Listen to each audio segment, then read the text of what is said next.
Welcome everyone! Today, we will be taking a dive into the chapters where Shen infiltrates the Kengan Association and effortlessly destroys everyone in his path. Without further ado, let's jump right in. The chapter begins inside the Kengan Association venue, where we see Shen Luohan making demands, including providing Kengan Association membership for the Death Dealers, and handing over Ohma Takeda and Geo Ryuki. If they accept these terms, Luo claims that the country will never become a target of the worm. He also adds that he will deal with the offshoots of the worm that the main body has lost control over, implying that this deal is actually in Nogi's favor. Akiyama realizes that if the worm gains Kengan Association membership, they'll likely try to usurp it from within. As for the second condition, Yamashita wonders why they need Ohma and Geo so desperately. He also notes that even if they implanted their memories in their clones, it's not like it will make them young again. So, why are they so obsessed? Nogi then calls out to Luohan, asking him who he takes him for. Luohan asks him to repeat himself, so Nogi reminds him that if he is going after the Kengan Association, then they'll respond in kind and destroy them. Hearing this from Nogi makes the other Kengan Association members happy, as the narrator explains that Nogi is one with the Kengan Association. His ancestor, Nojiya Aikichi, and Yamashita's ancestor, Yamashito Inshinishin, both gave their lives in a bid to build their ideal Kengan Association. And now that he has achieved it, it's worth too much for him to let go. Nogi then refuses Luohan's offer and tells him to get lost. Luohan is shocked by Nogi's response and wonders if he thinks they're merely body doubles. To which Xia Yan says he probably thinks so. The person next to Xia remarks that the commander doesn't usually go to the front lines, after all. Toyota Itamitsu chimes in, saying that if these guys are in charge, then they must have a death wish. Toyota then asks if they haven't noticed that when they walked in here, bringing a concealed weapon into the venue would have been impossible, but the Kengan Association has all the weapons at their disposal, meaning they've basically marched to their deaths. Yamashita agrees, saying that Toyota is right, since the venue's security is top-notch, so they couldn't have brought in any weapons. He also mentions that they've done background checks on everyone involved in security and found no traces of any suspicious objects in the venue. Meaning that they've waltzed into the enemy camp empty-handed. Katahara informs the men that they are going to be taken into custody, pending Nogi's approval. Nogi is fine with the idea, adding that there's a good chance they'll try to take their own lives. However, Luohan responds that they won't be doing that since there is hardly any time for such actions. He then turns to Xia and states that the Kengan members seem to be mistaken, prompting Xia to offer an explanation. As Xia had previously stated to the Kengan members, the worm's ideology is world harmony, which he insists is an earnest desire. He then poses a question, asking what would happen when this ideology is broken. To reveal the answer, he pulls back a curtain, exposing a shocking scene: the top-tier security team of the Kengan Association has been defeated. Yamashita, stunned, wonders how this could have happened without anyone noticing, but the answer soon becomes clear to him. Earlier that day, a lady approached Narashima Joji and Shen Wulong, who were hanging out at the venue, and asked them to follow her outside. Narashima, disappointed, asks the lady for another beer and some yakisoba, but she directs him to a convenience store outside if he needs anything. Disappointed, Narashima tells Shen it's time to leave but jokes to the lady that yakisoba deserves a higher culinary status. Unbeknownst to Narashima, Shen silently walks away. He then heads toward an entrance guarded by security. Obviously, the guards order him to leave, but Shen has other plans. And quickly knocks them out, uses a cloaking technique, and slips away just as other guards arrive on the scene. The other guards wonder what happened to their comrades, but soon after, they meet the same fate and drop to the floor, catching everyone's attention. Outside the venue, Mutiba is alerted that something is wrong and is ordered to return inside. Meanwhile, the two Fangs of Metsudo remain on guard, aware that something has infiltrated the Kengan Association. Shen had skillfully maneuvered through the gaps in people's awareness and their visual blind spots. This technique allowed him to slip past the venue's strict security, with a level of finesse far more masterful than Luohan could ever achieve. During the confusion caused by Shen's movements, Terashii managed to catch sight of him, which impresses Shen. Meanwhile, Narashima finally notices that Shen is missing. He wonders if he lost him inside, and decides to go look for him. Back with Shen, he acknowledges the skill of the Kengan Association soldiers, recognizing their ability to perceive him. Terashii, honored by Shen's compliment, asks him to stand down, saying he wouldn't mind a peaceful resolution. However, Shen replies that his friend told him he could cut loose a bit, so he can't refuse. Realizing that Shen won't back down, Terashii admits that Shen leaves him with no choice and prepares for a fight. But as expected, Shen easily takes Terashii down and continues on his path.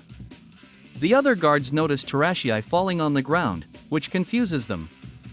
Shortly after, Shen dispatches them as well, but he's caught again by another guard, surprising him with the realization that the Kengan Association has some strong fighters. He quickly neutralizes them and continues through the venue, effortlessly taking down guards left and right. During his crusade, he asks a figure if they aren't going to attack him. The figure turns out to be Mutiba, who chooses to peacefully surrender, to which Shen thanks him for saving him the trouble. Upon hearing Shen mention the trouble, Mutiba remarks that Shen is being overly polite and calls him a monster. Shen continues his path through the venue, knocking out anyone who crosses his way. The scene then shifts to Ohma Takeda, Inaba Ryo, and Kure Fusue. Ohma senses that something is wrong and wonders what all the commotion is about. Suddenly, both Inaba and Fusue drop to the floor. The connector had reached them, appearing on the scene and immediately recognizing Ohma, who also identifies Shen. Shen remarks that he'll be done after dealing with them. A group of bodyguards then approach, telling Takeda that he's the one they're after and urging him to back off. The captain of the bodyguards, Jay, expresses his concern, noting that they're in trouble since all the other units are stationed outside the venue. But Ms. Asa counters, saying that their numbers wouldn't matter against Shen. Takayama Minoru instructs them to hold Shen off for now and orders Takeda to warn their master. Seeing their determination, Shen is impressed that they're willing to challenge him despite the odds. The bodyguards charge at Shen, but as expected, he effortlessly takes them down one by one. Ohma watches in shock, as Shen comments that it's important to know the basics, which includes how to form a fist, how to position your back, and where to place your feet. However, Shen explains that it's possible to knock someone out with just a gentle touch, as long as you know how. Despite his attack, the bodyguards remain conscious, which impresses Shen, prompting him to acknowledge their strength. Returning to the present, Mr. Yamashita is astonished to realize that the man he knew as Jackie was the connector all along, as Shen greets everyone in the room. Xia then asks everyone if they've received the message yet, revealing the man to be the connector, and instructs them to observe what he did to their special forces, who are all left incapacitated. He continues, saying that some of them might be wondering, what if they had Kure Rayan? What if they had Kano Agito? Could Rolone take him on? But none of that would matter because no one can defeat him. It's like trying to fight a hurricane or an earthquake, forces that no one would dare to confront. Shen is simply beyond the bounds of reason, which is exactly what Xia intended to demonstrate. After Xia finishes his speech, Luohan reiterates his demands, but Nogi interrupts, stating that they're having a Kengan match. And he doesn't care if Shen is a force of nature or God himself. There's only one rule in the Kengan Association: if you have a wish, it must be granted by your fist. Shen seems intrigued by the idea, but both Xia and Luohan scoff at the concept of a Kengan match. To their shock, Shen accepts the proposal. Xia questions why Shen would agree to their terms and tries to persuade him otherwise, but Shen dismisses the concern, saying it's no big deal, he simply wants to enter a match. Seeing that he can't change Shen's mind, Xia turns back to the Kengan Association members and asks if they still think they have a leg to stand on, reminding them that if they had intended it, they would all be in body bags by now. Luohan agrees with Xia's assessment, emphasizing that the connector operates on a completely different level. He directs everyone's attention back to the scene where the soldiers lie unconscious, defeated by the connector. He reiterates that, as Xia mentioned earlier, the worm's main goal is to protect the world from the connector, meaning they see themselves as its guardians. He further explains that if the connector were to use his power recklessly, it would destabilize the world's balance. He has the power of an entire military concentrated in a single man, which is why the worm established a global network to prevent the connector from going berserk. Shen tells him that he is literally right beside him. Xia adds to Luohan's statement, explaining that they eliminate threats before they can provoke the connector because, as he warns, you won't like him when he's angry. Hearing all this, Nogi admits that there's nothing he and the others can do to gain the upper hand, at least not directly. But he states that the connector has made one crucial mistake. Luohan, with a confident smirk, asks what mistake that might be. Nogi points to Dr. Hanafusa Hajime, also known as the dissector, who is now fully aware of the situation at hand. Yamashita, recognizing Hanafusa's capabilities, questions how he could possibly get them out of this dire situation. Shen appears unimpressed that the doctor is the Kengan Association's trump card, which Hanafusa understands. However, the doctor warns Shen that he has the capability to commit murder-suicide. Nogi reinforces this by explaining that Hanafusa carries countless lethal cultural viruses inside his body. If those were to be released, they would spread rapidly, infecting and killing everyone in the arena. The Kengan Association members are left in shock at the revelation of this drastic plan. Nogi apologizes to everyone, but Katahara reassures him, saying there's no need for apologies, because he would have made the same decision. Both Yamashita and Akiyama are visibly terrified by the gravity of the situation, while Shen ponders if he could neutralize the doctor. Xia quickly advises Shen against any attempts, warning that if Hanafusa is agitated, he could spread the viruses intentionally. Shen weighs his options carefully, realizing that if he attacks, Yen would likely die, and without him, he wouldn't have anyone to hang out with. So, Shen accepts Nogi's terms. With Shen's agreement, Xia asks if their demands will be met if they win. Nogi guarantees that the results of the Kengan matches are final and will be honored. Shen then asks what Nogi's demands would be if he wins. Nogi replies that he'll think about it in their next meeting, where they'll decide on the schedule and more specific terms. After the deal is settled, Shen takes his leave, and Nogi finally breathes a sigh of relief, knowing the immediate crisis has passed.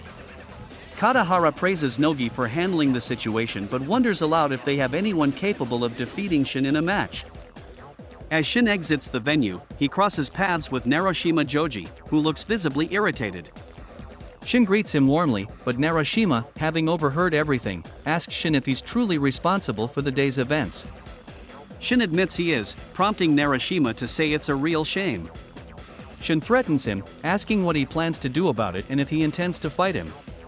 But before Narushima can make a move, Ohma intervenes, cautioning Narushima against fighting Shen, as it would surely end in his death. However, Narushima clarifies that he wasn't planning to fight Shen, as he doesn't want to punch his drinking buddy. Shen admits that if Narushima had challenged him, he might have lost because he too doesn't want to hit him either. They exchange farewells, and Shen departs. After the infiltration, Shen and the others prepare to leave by helicopter.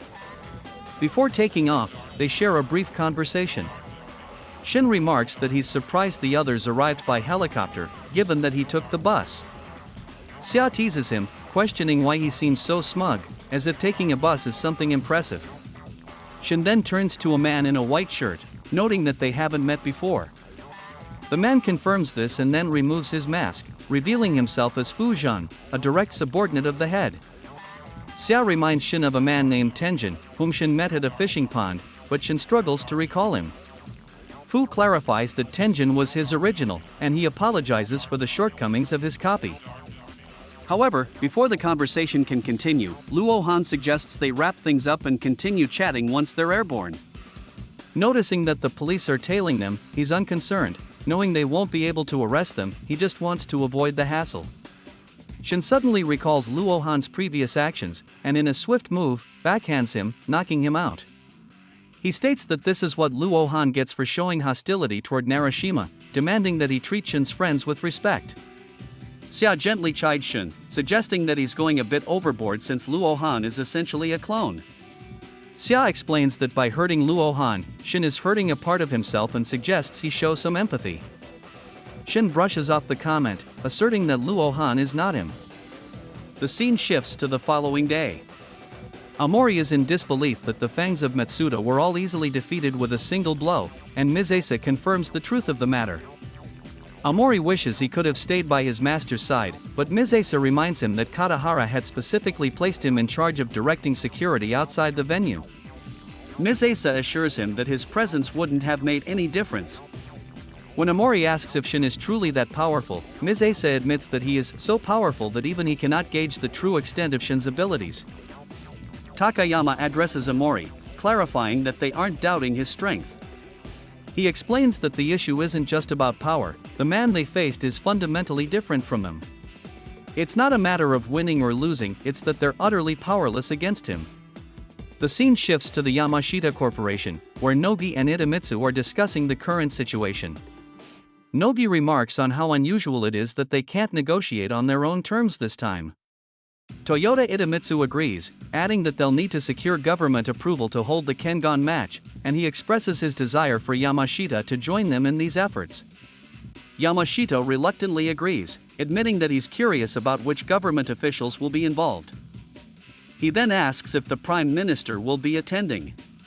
Noticing Yamashita's apprehension, Itamitsu tries to reassure him, but this only confirms to Yamashita that the Prime Minister will indeed be there.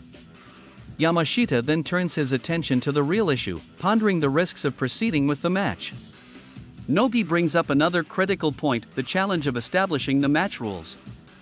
He points out that they're dealing with someone who effortlessly defeated 84 security guards, including 2 fangs of Matsudo and members of the Kure clan, without giving them a chance to fight back.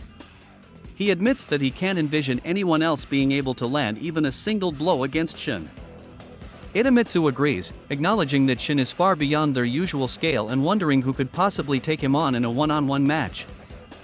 Yamashita, still in disbelief, reflects on how the man he once called Jackie turned out to be the infamous connector all along. Akiyama chimes in, mentioning their potential candidates for the match, Kano Ajido, Arashiyama Jirota, and Roland Donaire from Purgatory. However, Kushida Rin raises a question, pointing out that if the connector is in Tokyo, they could send in a SWAT team or even the Self-Defense Forces, SDF, to eliminate him. Nogi quickly dismisses that notion, explaining that the government wouldn't sanction such an operation, especially within an urban area. Itamitsu backs this up, pointing out that a direct confrontation with Shen could spark an all-out war against the Worm and the Death Dealers, leading to significant casualties. Nogi also notes that some factions within the government oppose the idea of a Kengan match entirely. He mentions a vocal minority who believe they should negotiate with the Worm and the Death Dealers to gain diplomatic goodwill, even if it means making concessions. Yamashita, confused by this concept of goodwill, asks for clarification. Nogi explains that this faction thinks that if they agree to the Worm's demands, it could put a halt to their acts of destruction. There are already some opinions pushing for a deal, specifically advocating for handing over Ohma Takeda and Geo Ryuki as part of the negotiation. These individuals argue that surrendering the 2 fighters would secure peace. But it would only be temporary. Hearing all of this, Yamashita is left frustrated. He insists that there's no guarantee that the Worm or the Death Dealers would honor such a deal.